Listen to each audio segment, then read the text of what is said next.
people would sort of smile and say like, "Oh, well, like, what are you gonna do with that?" And I'm like, "I don't know, but I'm gonna be happy and I'm gonna explore the world of ice cream." So how? Today on Time We Discuss, I want to welcome Dr. Maya, and it's time we discuss what it's like being an ice cream scientist. Dr. Maya, thank you for joining me today. Hi, Dan. Thank you so much for having me. I'm super excited to be here.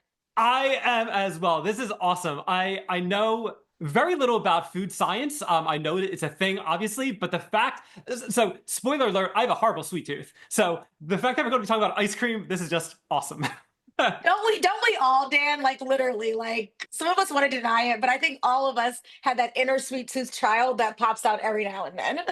It is so true. And mine is at the point, like, even if I don't like something, if I'm hungry and it's sweet, it's like, yeah, sure, why not? Perfect lollipop in the background here for this conversation then. I love that. So let's get right into this. So, how did you become an ice cream scientist? How did that happen? It happened almost in a way that I would have never imagined, honestly. So I'm a chemist by trade. I have a BA in chemistry from Carleton College in Northfield, Minnesota, and I went to University of Wisconsin-Madison for my PhD in food science, where I studied the microstructure, sensorial, and behavioral properties of frozen aerated desserts. And that's I became an ice cream scientist because I got my PhD in food science, literally dedicating my life to ice cream and all of its close cousins. So sherbet, frozen yogurt, frozen custard, you name it. I know all about it. But honestly, Dan, it started when I was a little 6-year-old girl. I had a easy bake oven and I had a sort of version of the easy bake oven that was an ice cream maker. It was kind of plastic ice cream maker thing. And I remember getting that as a 6-year-old little girl and opening the contents of the package and making my own ice cream concoction that was disgusting, let me tell you. But I made it for the very first time and I was super stoked about it. And fast forward to becoming a chem major in college and loving chemistry, and then being able to connect the dots of applying the chemistry aspect to food and remembering how much I love ice cream, it sort of all kind of came together. And I did a internship at a cereal company called Malto Mill Cereal Company that was just a bike ride up the street from Carlton. And I realized how much I wasn't so into grain science, but I really love the science of food. One thing I have to ask, when you started telling people, I am going to create ice cream, what was the reaction to that? Was it very like, that's awesome? Or was it like, what, really? You can, is there money to be made? And how did people react to that? Very good question. So people reacted in very unique ways, I would say, because my approach was not that I'm going to make ice cream. My verbal approach was I'm going to become an ice cream scientist. And at that time, when I was saying it, I actually didn't really know what that meant. And so I was just sort of saying it without actually knowing how I was going to do it or anything like that, or what it really meant to be an ice cream scientist. Because I'd actually never met an ice cream scientist before I started on my journey, I would say. So when people would react in like kind of curious ways of like, what is that? Like very inquisitive, like, what is that? And I was like, I don't really know, but like study the science of ice cream. Like, how cool is that? How cool and sweet is that? It wrapped into a singular scoop. It is absolutely fascinating. And people would sort of smile and say, like, oh, well, like, what are you gonna do with that? And I'm like, I don't know, but I'm gonna be happy and I'm gonna explore the world of ice cream. So how amazing is that? And part of my goal was honestly to be happy in all the work that I do. And that's still my goal actually. I love being able to wake up every day and do something that I feel like I was called to do, as well as do something that I feel like I'm able to inspire other people with. And all of that together, outside of being able to eat all the ice cream I desire, makes me extremely happy. And it was so funny during my PhD, people would ask me, well, Maya, what are you going to do with this degree that now that you know, are getting this PhD and you're an expert in all things frozen aerated desserts, what are you going to do with that? And I said, you know what? I'm not really sure, but I want to travel the world. I want to make ice cream and I want to be happy. And I've done it. I've done it all. And so it's really, really amazing. For you, when you're making ice, I'm just gonna say making ice cream. Yeah, that's uh, fine. Yes. are you more involved with the flavors or the textures or all of it? What actually are you doing? Another great question, Dan. So, what I do involves everything from the beginning of formulation development of the ice cream mix that then relates to the ultimate texture of what that ice cream will become when it's during the freezing process and hardening process. But even before it's frozen, I work on flavor development. So, if we want to make a blueberry lemon scone ice cream, do you want the sort of baked batter notes of a scone coming through? Do you want the lemon popping through first? Do you want the blueberry kind of subtle? Kind of how do you want it to be balanced? Or do you want the blueberry to pop through with sort of doughy notes coming through at the end? It's all about the balance of flavor, and maybe add a pinch of salt to help some of the flavors pop even more. It's all about that flavor, and maybe we're using something to bring out the texture to make it almost feel kind of doughy in the mouth. And so all I do all of it from beginning to end, from ideation of concept development of what kind of flavors could we make this year that people in America would be very drawn to, and is society ready for these flavors? Sometimes we think of concepts but maybe not quite ready, or maybe that trend has passed, or maybe all of that kind of stuff. So it's really fun to be able to have the idea, go to work on paper, as well as go into the lab and develop it. But I consider myself a scientist, but I also consider myself an artist, because ice cream is a blank canvas. It can be anything and everything your heart desires, and it can literally transform into anything and everything your heart desires. If you want to make Dorito flavored ice cream, go right ahead. I'm not saying it's going to be delicious, but hey, teach their own. We've got all different taste buds going on in our mouth, on our tongues. And believe you me, it's like the fingerprint. No one is exactly alike. So some people might love it and other people might like, not so sure about that. So, but it's a really, really, really fun career to explore and to be able to share with the world.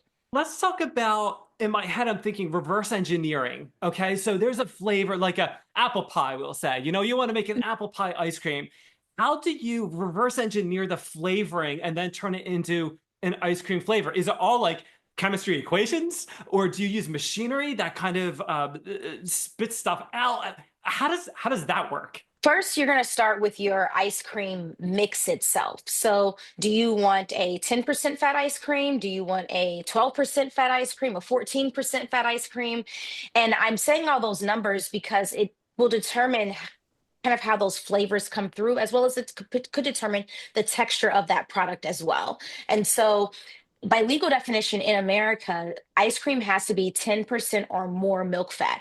That is a legal definition. So notice I started with 10 and I didn't start with like 5%, because that would be more like maybe a low fat type product, or maybe even a gelato type product. And so we'll start with the milk fat, and the sweetness, the sugar, that's added, that's coming through, and we create this mix, and that mix is a balanced equation of solids, and so total solids and the amount of moisture that's in that product, to be able to freeze it properly to get to the right texture. But before we freeze it, we start adding in flavors. And so we might have, from a flavor house, a flavor company, there's tons in the US that we pull from. And we may say, hey, I'm making an ice cream where I want, I have a 14% fat mix, and I want it to be apple pie.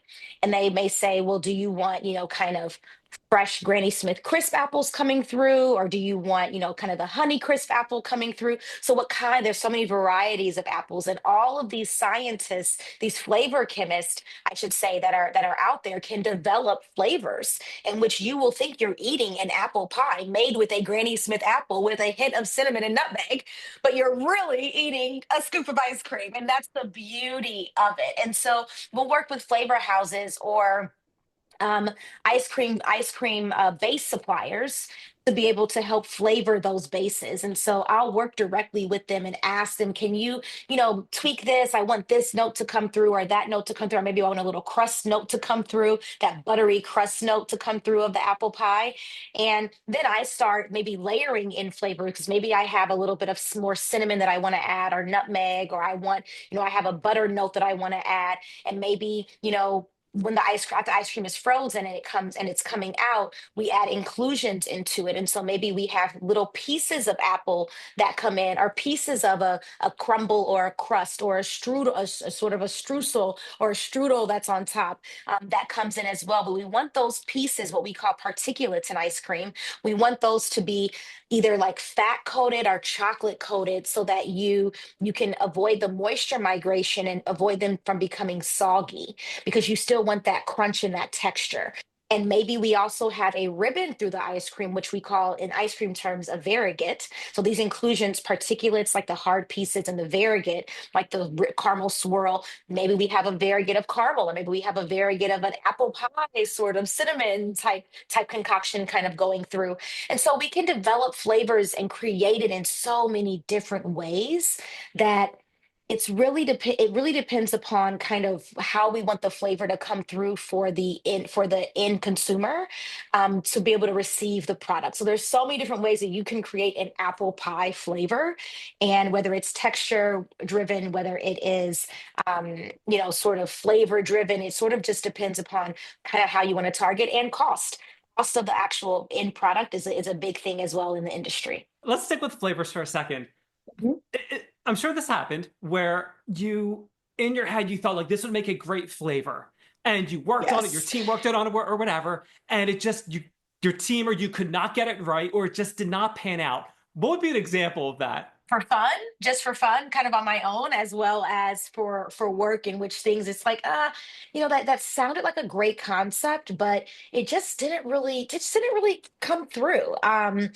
I once worked on a product that was a like a sweet potato casserole type flavor, which an idea wise it sounds great, because sweet potatoes tend to be sweet, and maybe we just didn't make it right.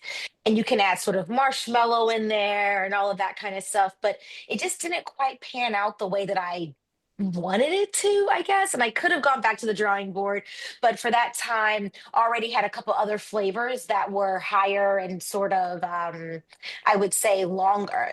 They were already um further along in their development, that the sweet potato casserole got pushed to the side. But I'm sure other people have done a sweet potato casserole or a sweet potato type ice cream that has come out wonderfully.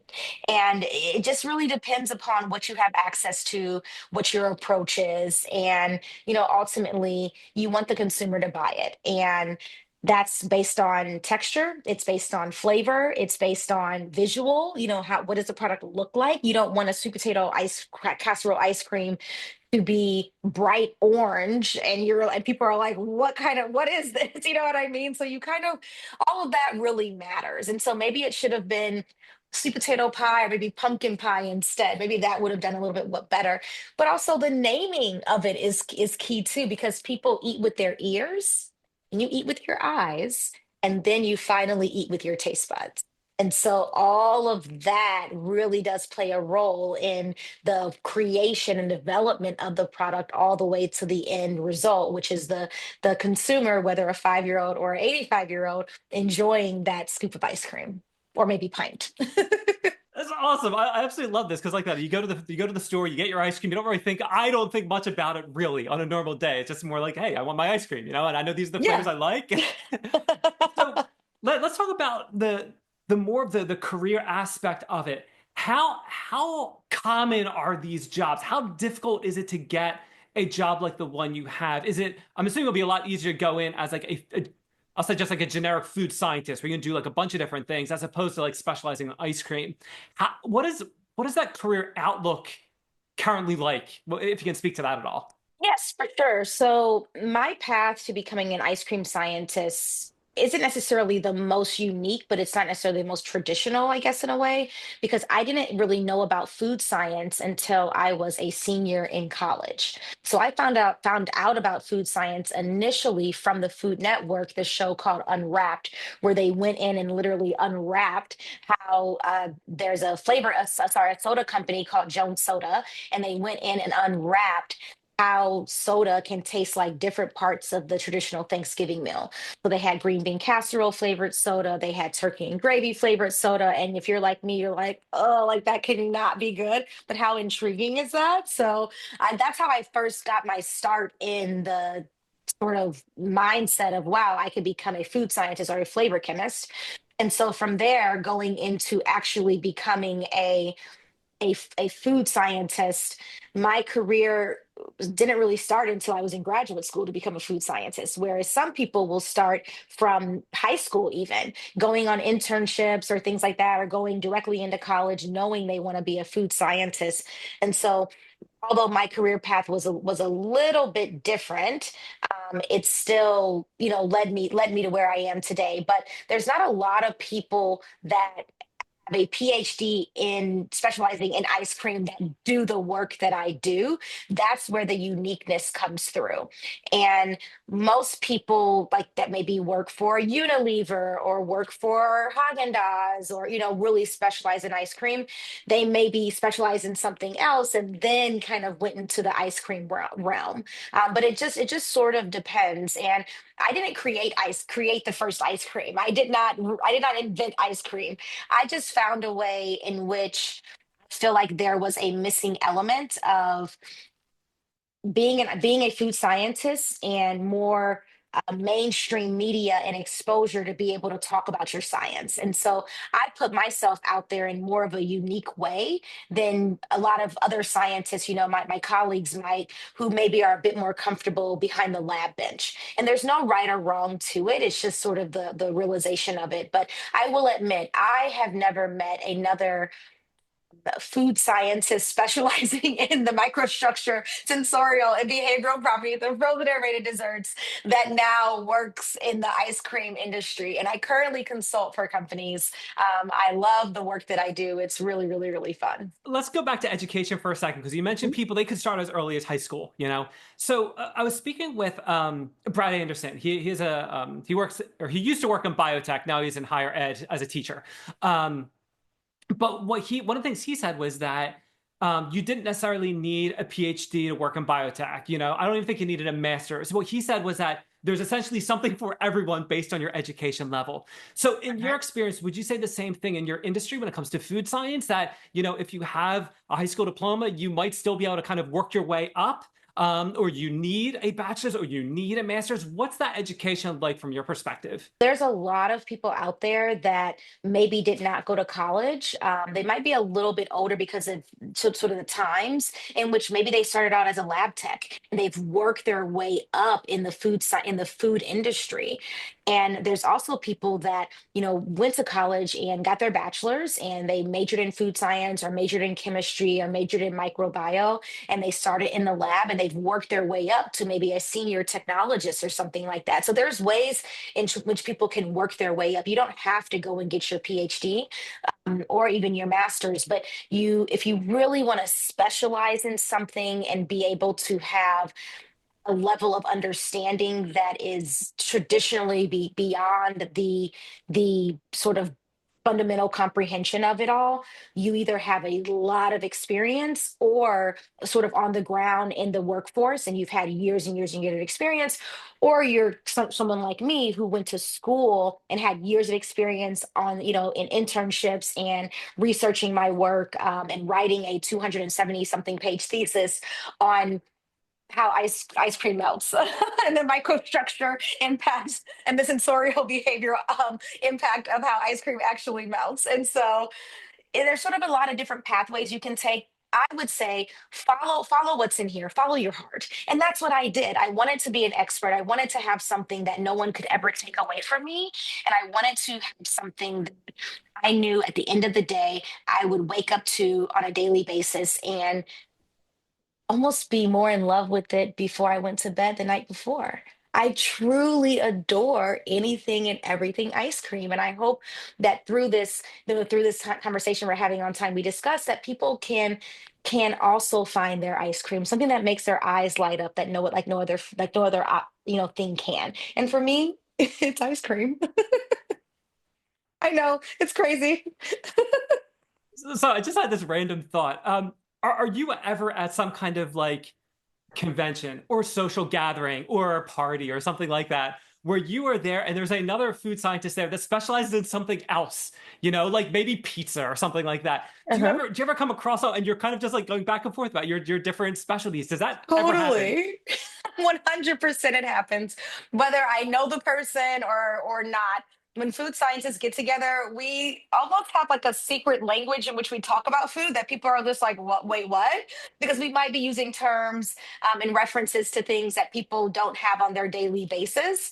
And that is sometimes funny. But then the beauty of food and the science of food is that it is a very approachable science, and it's something that we can explain because people eat food. So people understand the texture, people understand melt, people understand, stretchiness of cheese in the pizza, people understand, maybe the grease pools that happen when you're baking the pizza, and people understand, maybe a cheese might be more chewy or a little bit softer. So people understand that, and then we can relate that to the science that's going on when that pizza is being made, and sort of the important science that happens in making that perfect bite.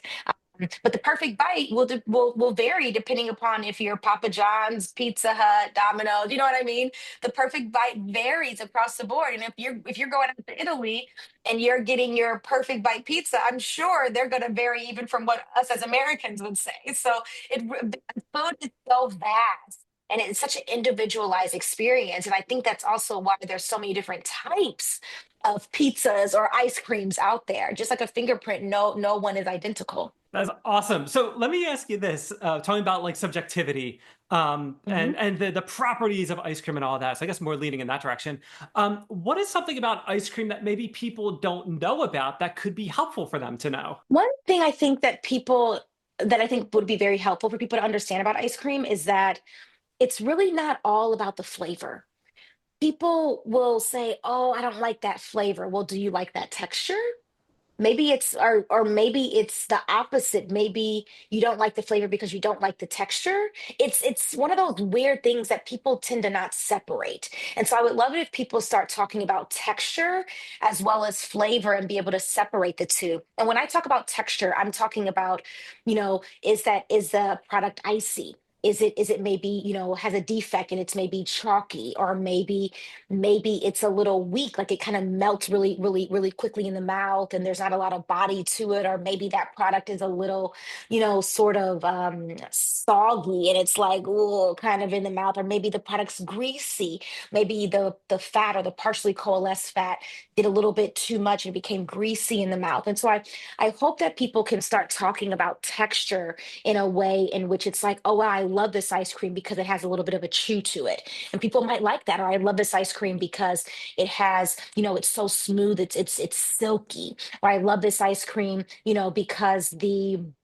because it has a bit more body and it kind of coats my mouth in a different way, versus, oh yeah, I like it because it's really sweet, or I like this flavor. Like there's so many more components to it. And one more thing that people tend to not realize is that ice cream has air inside of it.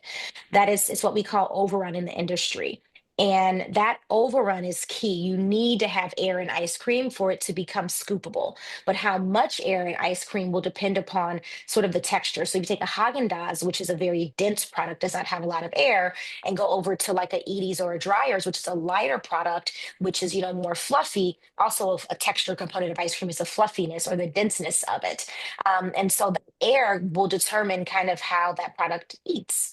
And so air is a really critical component in ice cream for people like me. That's so fascinating. I kind of want to go out to the store now and buy like a bunch of I different know. flavors of ice cream and compare the different brands and the textures and all that stuff. Market research, very important. Market research. Dr. Maya, it's been fantastic speaking with you. I am running a little short on time, though. One of the things I like to do whenever I'm speaking with someone, I like to give them the opportunity to talk about a project they're working on, a cause they believe in, a new flavor, perhaps. But if there's something Yes. specific you'd like to talk about, the floor is yours. Yes, well, thank you so much again for having me today. This was such a great conversation. Almost not even long enough to dive into all the things ice cream. Maybe we'll have to meet up again.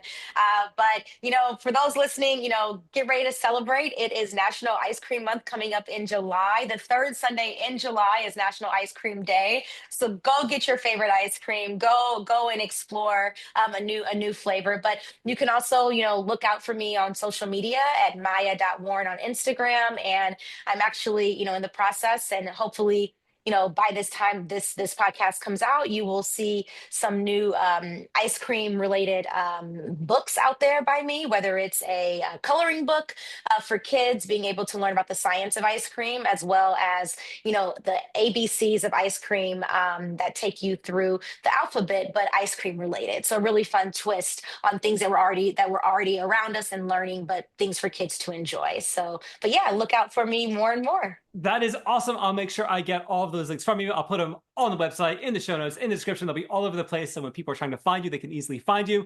And we'll just So, remind everyone, go and get some ice cream on National Ice Cream Day. And yes. Dr. Mai, it's been awesome having you on Time and Discussing. We'll learn what it's like to be an ice cream scientist. Awesome. Thank you so much for having me. This was so much fun.